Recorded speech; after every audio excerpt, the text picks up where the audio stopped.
Hey everyone, and welcome to The Year Was, the podcast all about today that gives you just enough information to effectively be that guy at the party, causing all your friends to question, hey, who invited you?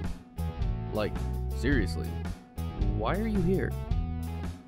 I'm your host, Michael Montalvo, and for the next few minutes we will swim through the river of time to try and find out what makes today truly unique. In this episode, we examine the events that occurred March 17th. Okay, everyone, let's talk about St. Patrick's Day.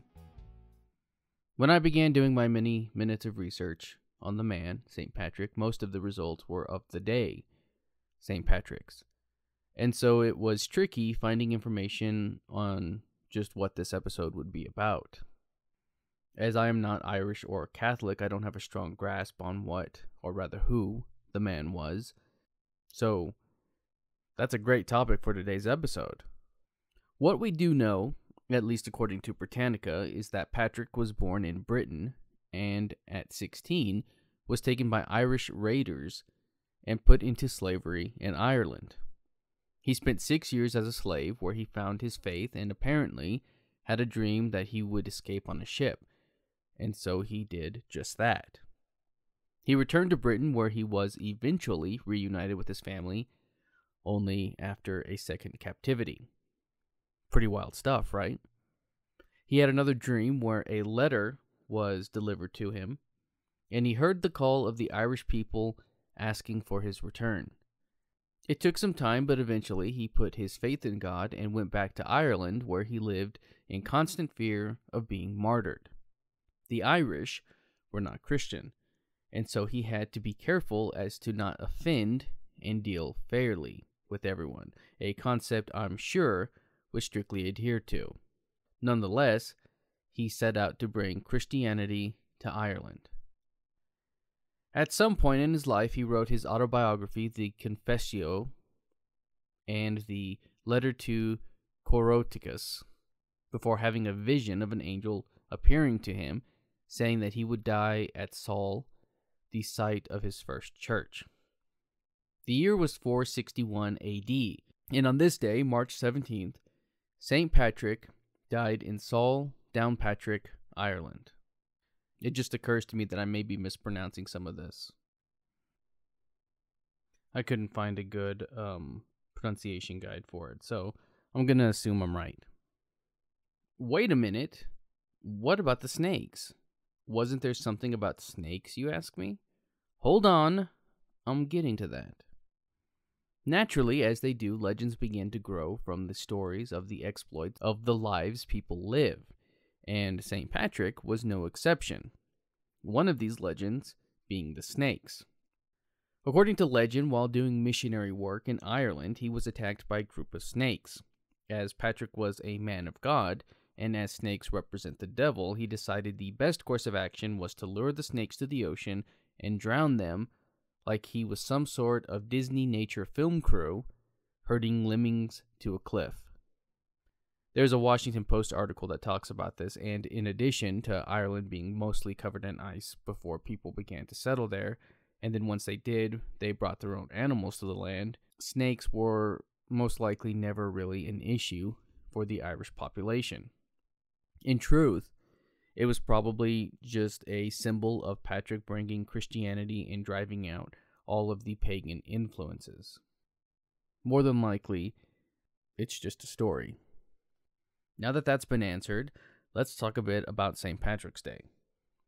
The Irish celebrated St. Patrick's Day with religious ceremonies and feasts telling the stories of the snakes and of wearing the shamrock, which Patrick used to explain the trinity of Batman, Superman, and Wonder Woman. I mean, the Father, Son, and Holy Ghost. But what's interesting to me is that based on my, again, many minutes of research, the widespread popularity and celebrations of St. Patrick's Day that we know and celebrate today didn't really happen until people began immigrating. It was places like the United States that transformed it into a celebration of all things Irish. The first St. Patrick's Day parade took place in St. Augustine, Florida. The colony was Spanish, but the vicar was Irish, and a parade was held.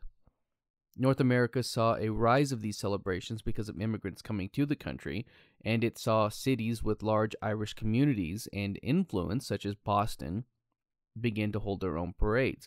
Boston's first parade being in 1737, followed by New York and more around 1762. And these were held for soldiers and people looking for a new life. It was also through these celebrations that people began to find a voice. American Irish were, and in many cases still are, portrayed as violent drunks, but these celebrations allowed them to celebrate their heritage. They found influence and political power in their numbers and became a must-have for votes for political candidates, and this was all during a time when they were looked down on and seen as less than. In 1848, many of New York's Irish aid societies decided to combine their individual parades and create one large parade for the holiday. This actually began what is the oldest and the largest civilian parade in the United States, drawing in crowds of the multiple millions. However, sadly, due to the pandemic, it has been canceled the last few years. Chicago has famously dyed its river green since 1962, despite blue being the traditional color of St. Patrick. Apparently 40 pounds of dye is used and it only lasts a few hours, which is pretty cool. People wear green or shamrocks and eat corned beef and cabbage, although that was done more to please the tourists and fuel celebrations, rather than actually based on tradition. And of course, these types of events are not limited to the United States. They are held all over the world. For Ireland, though, it was typically viewed as a religious day, with pubs being shut down by the Irish government. This lasted until 1995 when they switched gears and began to embrace it as a way to show Irish culture and drive tourism. So having seen all of that, what does St. Patrick's Day mean to me? Honestly, I don't know. I don't drink, and I'm fairly certain I'm not Irish. I had never done much research into the meaning of the day or the reason behind it, or even the man, until now, and even then, well, you heard what I found out. I don't have really any memories of the day, good or bad, and so I struggle with what it means to me, and as sad an answer as it is, it's the only one I have. I don't know what it means to me. That said, I'm glad I learned about it, and I hope that it brings me a better understanding going forward. That's going to do it for us today. If you like this podcast and want to hear more, give us a rate and a review. That helps me out and helps steer this in a direction that is hopefully good for all. If you're watching this on YouTube, you can find the Year Was audio version on your podcast app of choice. You can find me on social media and at YouTube at the Apple Cider Club, and as always, I want to thank the Tim Kreitz Band for our musical theme. And thank you for listening. We'll see you next time.